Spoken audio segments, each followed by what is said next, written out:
Қайырлы күн, құрметті семинарға қатысушылар. Бүгін кезекті семинарымызды бастай отырып, салық заңнамасы бойынша өзекті тақырыптарды қозғаймыз. Семинарды қазақ тілінде өткізгенмен, сұрақтарыңыз туындалса, спикерлердің баяндамасынан кейін сұрақтарыңызды қоюға орысшада, қазақшада қоя бересіздер. Добрый день, уважаемые участники семинара. Сегодня на нашем очередном семинаре будут освещены актуальные вопросы, налоговые вопросы с учетом изменений на 2024 год. Тема сегодняшнего семинара по прослеживаемости и спикер Алмазов Олжас Алмазова, главный специалист управления администрирования косвенных налогов в рамках ЕАЭС. Можете начать.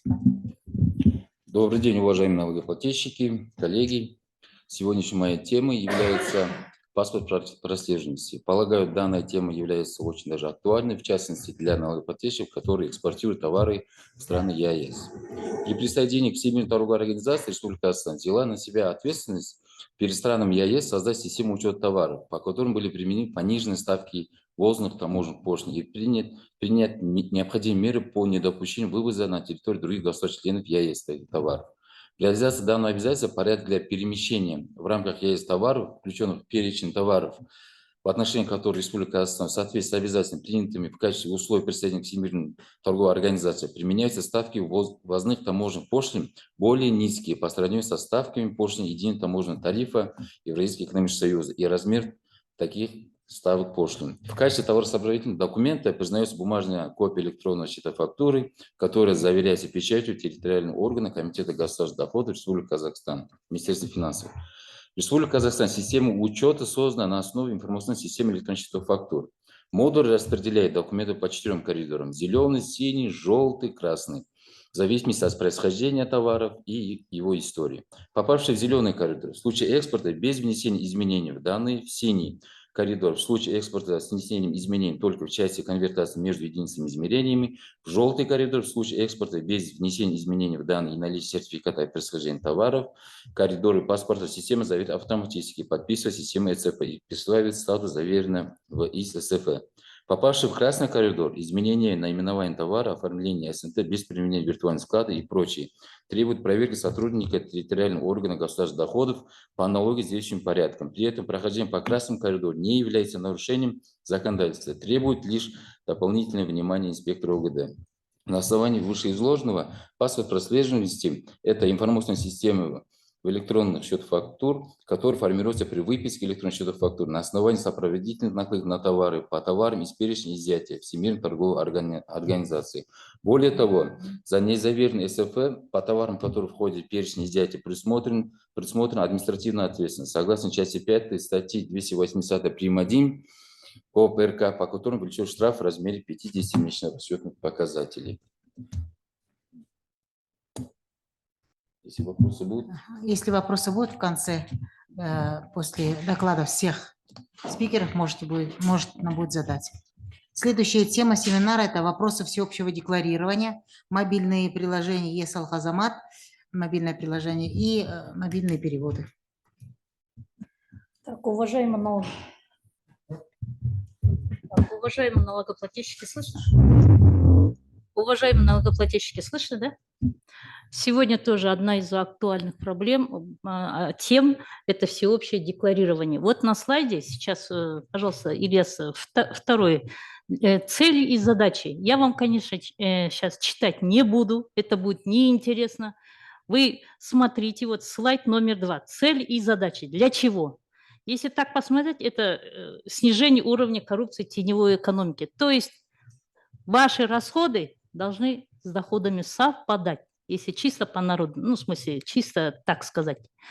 Второе – это обеспечение справедливого налогообложения. То есть все налогоплательщики, и мы в том числе, должны обеспечить налогообложение справедливое. Вы понимаете, да, это что такое? Я не буду, конечно, на этом останавливаться. Также создание эффективного механизма контроля доходов физических лиц. Третий слайд – это этапы, Как вы знаете, в 2021 году декларацию об активах и обязательствах физического лица представили госслужащие и приравненные к ним лица, а также их супруги. На втором этапе в 2023 году декларацию предоставили работники госучреждений и квазигосударственного сектора, а также их супруги. На третьем этапе с 1 января 2024 года декларацию начали представлять руководители и учредители юридических лиц, индивидуальные предприниматели, а также их супруги. На четвертом этапе с 1 января 2025 года вся оставшаяся категория граждан – это работники частных структур, домохозяйки, пенсионеры, студенты и другие. Здесь я хотела еще сказать, что несовершеннолетние дети, если на них будет имущество. Так, слайд 4. Вот я хочу чуть-чуть остановиться на декларации об активах и обязательствах по форме 250. С 1 января 2024 года, то есть в этом году, декларацию представляют индивидуальные предприниматели и их супруги, а также руководители, учредители юридических лиц и их супруги. Это требование распространяется на бездействующих и приостановивших деятельность лиц, а также руководителей филиалов, представительств. Они будут сдавать только в 2025 году. На них это не распространяется. Также не распространяется на нотариусов, медиаторов, частных судебных исполнителей. Проверить, являетесь ли вы индивидуальным предпринимателем или руководителем юридического лица, приостановившим или находящимся или являющимся бездействующим в списке неблагонадежных налогоплательщиков, можно по ссылкам на сайте КГД. Также вот смотрите, пятый слайд. Что вы указываете в декларации? Вот смотрите, ЕСАЛ-Казамат, когда вы скачиваете на сотовый телефон ЕСАЛ-Казамат, в этом приложении сразу выходит недвижимое имущество, земельные участки, земельные доли, воздушно-морские суда. Это за рубежом. Также транспортные средства, которые находятся за рубежом. Деньги на банковских счетах в иностранных банках, где они превышают размер 1000 МРП, это 3 миллиона 450 тысяч. Также долю участия в уставном капитале, доля в жилом здании по договору о долевом участии в жилищном строительстве, ценные бумаги, цифровые активы, вот сейчас все биткоины, тоже в этой графе указывайте. Инвестиционное золото – это золото в слитках. Потом объекты интеллектуальной собственности, авторского права. Наличные деньги, вот самая первая графа – это будут наличные деньги. В этом году вы указываете предел, не превышающий 34 миллиона 500 тысяч. Это деньги, которые находятся у налогоплательщика под подушкой. Это не на депозите, не на карточках. Это деньги, которые дома. 34 миллиона 500 тысяч – это в этом году. А также нотариально заверенные договора займов с другими лицами, за исключением задолженных перед банками. То есть вот очень много вопросов. Кредиты, депозиты, карточные счета. Здесь вы нотариально не заверяете. Это когда физические лица между физическими лицами друг друга. Помните, раньше расписка была? Сейчас надо обязательно нотариально заверить. Но это только один раз, это в дополнительной форме нельзя, это только один раз. Когда вы издаете 250-ю форму, вот это вы запомните, на 31 декабря 2023 года. Сейчас нотариусы это все делают. Понятно, да? Да, это к нотариусу подойдете. Также декларация об активах по желанию за единицу. Вот, допустим, у вас есть картина, да, или драгоценные камни, ну, может быть, это ювелирные изделия какие-то, которые превышают 3 миллиона 450 тысяч, это вы обязательно вы должны сделать оценку по состоянию на 31 декабря 2023 года. Тоже сейчас можно сделать, на 31 оценщики это знают. Оценку надо делать обязательно у оценщика. Потом по форме 270, здесь я не знаю, следующий слайд, пожалуйста, 6. После того, как вы входящую декларацию об активах и обязательно вы сдадите. В следующем году вы будете сдавать уже 270-ю. 270-я, она называется «Об имуществе и доходах физического лица». Здесь вы обязательно должны указать, вот смотрите, с 15 апреля утвержден приказ, где в декларации о доходах и имуществе уже не указываешь сведения у источника выплаты, то есть заработную плату, пенсию вообще не указываете.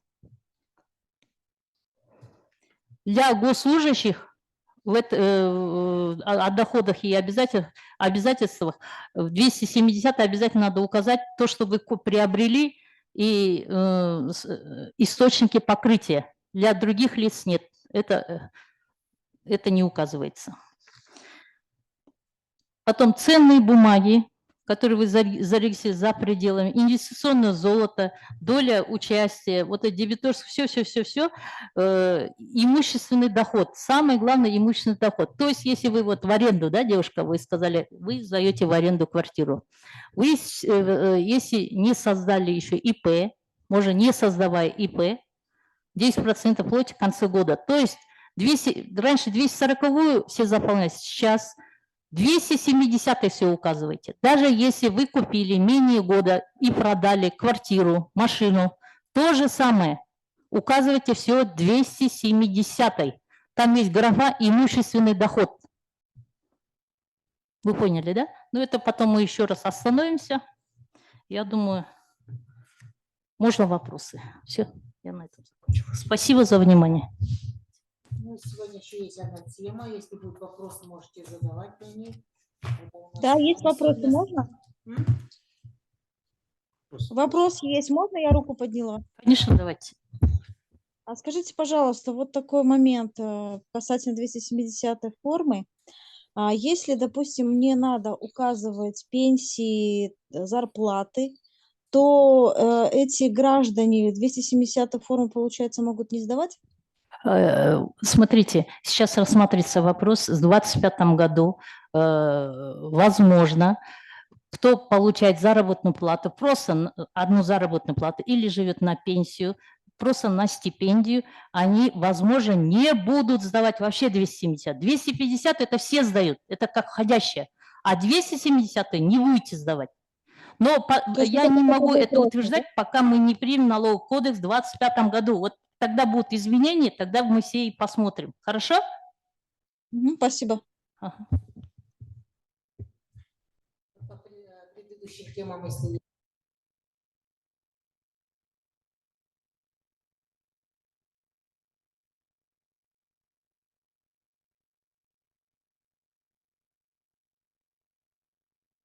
Давайте я вкратце расскажу. Добрый день, уважаемые участники семинара. Я хочу вкратце рассказать по налогообложению дивидендов нерезидентов. В Налоговом кодексе 19 разделе предусмотрены доходы нерезидентов из источников Республики Казахстан. В том числе в данном разделе 644 статье есть доход в виде дивидендов нерезидентов из источников Республики Казахстан. Как вы все знаете, сейчас многие иностранные лица, юридические лица, да, иностранные, имеют долю участия в юридическом лице Республики Казахстан. Соответственно, по итогам отчетного года они получают дивиденды, выплачивают. Вот эти дивиденды, согласно налогового кодекса, признаются доходами из источников Республики Казахстан и облагаются по ставке 15% у источников выплаты. То есть, если выплачивается 1 000 000 тенге, соответственно, до 150 тысяч удерживается. Также хотел сказать, на сегодняшний день у нас 55 странами мира заключена конвенция об избежании двойного налогообложения. Согласно нормам международного договора, нерезиденты имеют право применить положение вот этих конвенций. То есть у нас в налоговом кодексе второй статье четко написано, если в международном договоре указаны иные условия или ставки, да, соответственно, применяются нормы международного договора.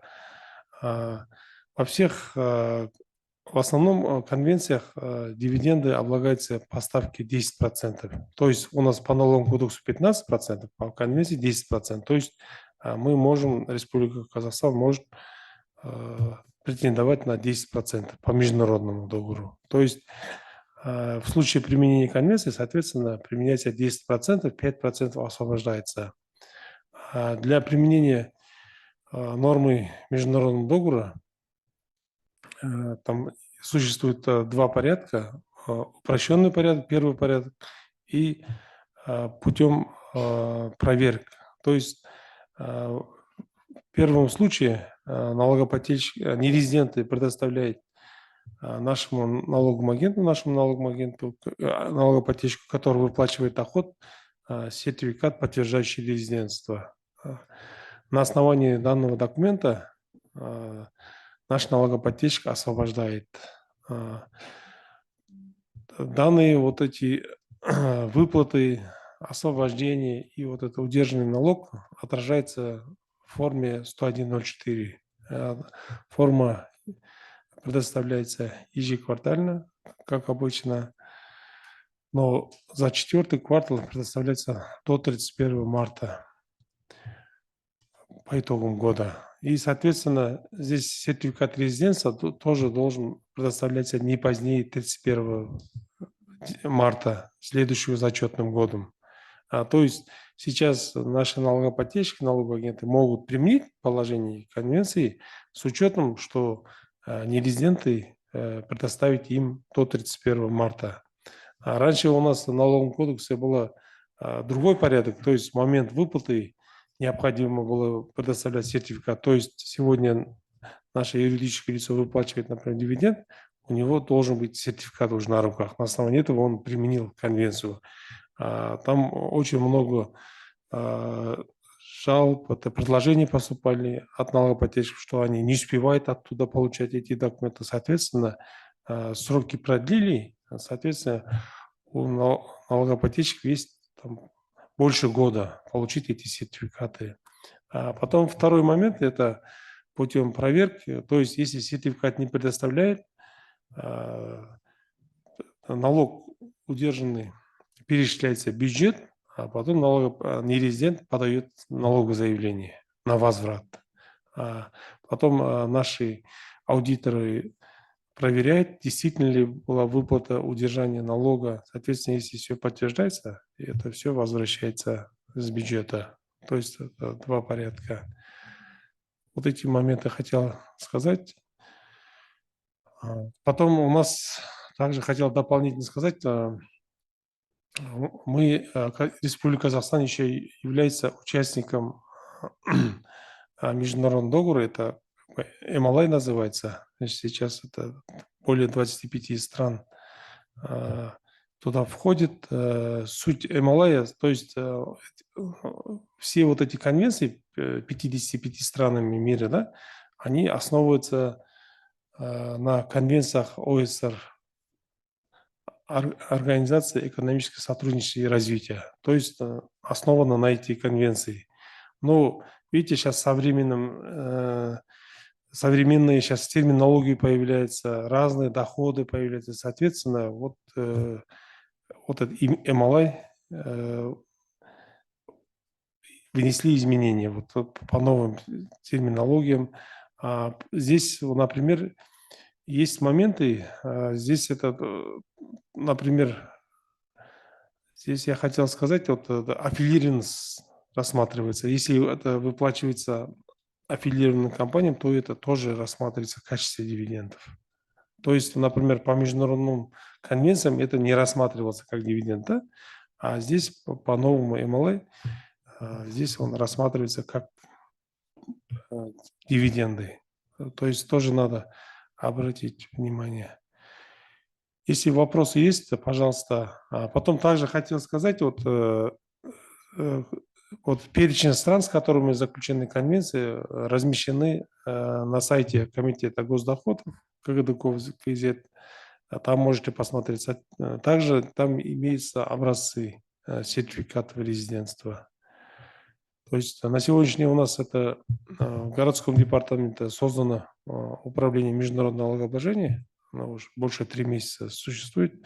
А если вопросы будут, то можете приходить, задавать вопросы, получать ответы. Ага. Спасибо за внимание. Если вопросы есть, пожалуйста. Налогоплательщики онлайн, которые находятся, может, есть вопросы, можете задавать. Вот по вопросам всеобщего декларирования может возникнуть вопросы. Налогообложение дивиденд нерезидентов, паспорт прослеживания. Всего три темы, которые были сегодня. Если нету вопросов, можно будет закругляться, наверное. Ну, спасибо за внимание. До следующего семинара.